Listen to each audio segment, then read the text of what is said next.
სანამ გადაღებაზე მივალ, ბლოგით დაგიბრუნდით. მოკლედ დღეს ვისაუბროთ მეორად საბურავებზე და ახალ საბურავებზე.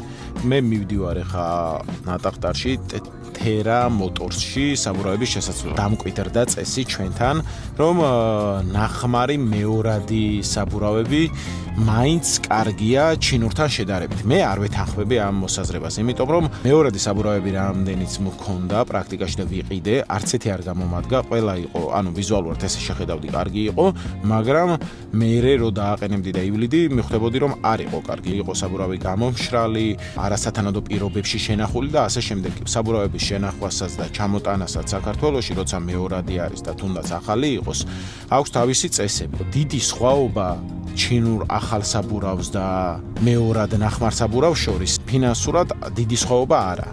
ჩემ მანქანაზე მაგალითად ღირს სადღაც 600-700 ლარამდე მეორადი საბურავი. კარგ მდგომარეობაში, რასაც ეძახიან, რო იძახიან ხოლმე აი ახალივითა ძმა. ახალი ჩინური ღირს 860 ლარი და ამ 860 ლარში შედის დაყენებაც.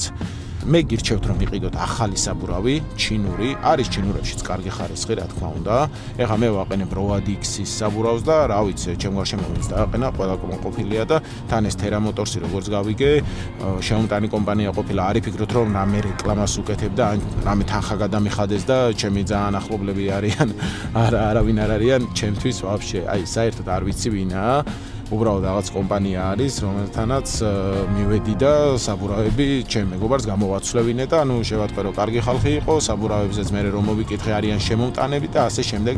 ჩემთვის ესე გადავწყვიტე და არჩევანი თქვენზე, ახლა თუ გინდათ მეორადი დააყენეთ და თუ გინდათ ახალი დააყენეთ, მაგრამ ფასში იმხელა სხვაობას არ გაძლევთ, რომ ჩემი აზრით არ ღირდეს ახალი საბურავის დაყენება.